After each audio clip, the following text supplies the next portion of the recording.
Rosh Hashanah Daf Tes, how's everybody doing? We know that on a typical Shabbos, you can't just do malacha all the way to the very last minute. You have to add a few minutes. Be Moisef Mechala al Kodesh. The same applies to Yom Tov, and the same applies to Shemitah. You have to add days before Shemitah, which you're not allowed to plow and sow the field. Now, how do we know this? According to Rebbe Kiva, in the Parsha of Shabbos, the end of the pasuk says, "Becharish of a kotzer tishbais." Rebbe Kiva says it doesn't make any sense that the Torah would pick 2 out of the 39 melachas that you're not allowed to do. Therefore, he says it must be talking about Shemitah. But Shemitah is also a problem. We already know that you can't plow a field on Shemitah, so why does it say it again? To teach you this halacha that you must add to Shemitah. And therefore, you learn Shabbos and Yom Tov from that as well.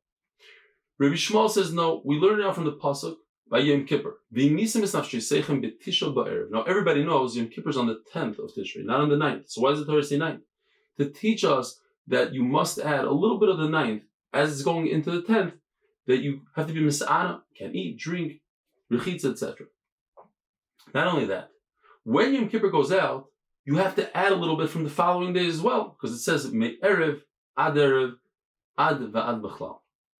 Now, that's halacha by Yom Kippur. How do we know Shabbos? Because it says Tishbishu. And how do we know Yom Tov? Because it says Shabbatchem. Rebbe Kiva takes this pasuk v'nisim snafshi seichem. He already learns it out from the other pasuk by Shabbos. He learns from here that whoever eats and drinks on Erev Yom Kippur, it's as if he fasted 2 days. It's even more than fasting Yom Kippur. Rabbi Shmuel learns from the pasuk of Rebbe Kiva, B'charish of a kotzer tishbais. He learns a hekesh. He says, there's nowhere in the Torah that one is obligated to plow his field, chiyuv to do harisha. Therefore, the same would apply to ktsira. There's no obligation to reap the field. But if there is, for instance, in order to reap the barley, to make the carbon omer so that we could eat the new crop, that's a chiyuv. And you can't use older barley, you have to use fresh. And if it's Shabbos comes out right before, you machal Shabbos in order to reap. Very interesting. In the Parsha of Yovel, there are 3 psukim. Pasuk Tes talks about the chiyuv of blowing the shofar. Everybody has to blow the shofar. Right afterwards, in Pasuk Yud, it talks about returning the slaves. Everybody should free their slaves. If you have an eved ivri, a Jewish slave, you have to free. Then the pasuk says, Yovel hi. The first word Yovel is an inclusion. It's a ribuy.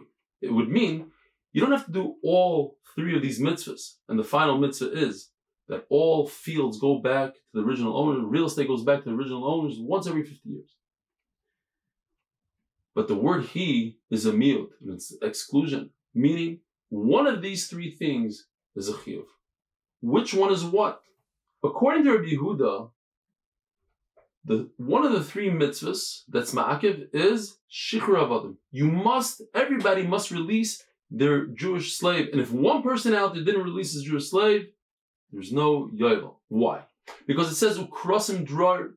You have to free the slaves. And dror is a lashon shichur, freedom.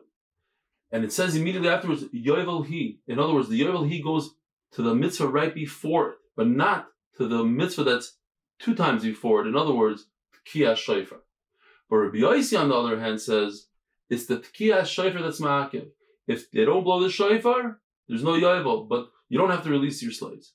Why is it? Because there will always be a shofar in the world, but not every time will there be a Jewish slave. And even if you'll say that there's always going to be a Jewish slave somewhere, at the end of the world somewhere, nevertheless, shofar, it's in the hands of Bezdin to make sure that it's blown. But Bezdin cannot control everyone, and they cannot make sure that every slave is released. Chachamim hold that all 3 mitzvahs are ma'akiv. Tkiyah shofar, releasing the slaves, and giving back the fields. Why? Because they say the words yovel hi are learned backwards, backwards, all the way to shofar, and downwards to halacha of giving back the fields. According to Chachamim, yovel hi comes to include that in the time when there's shichur avadim in Eretz Yisrael, when they're releasing the slaves in Eretz Yisrael, that halacha applies in chutz la'aretz as well. And finally, the first day of Tishrei is Rosh Hashanah from the Tias of Arla.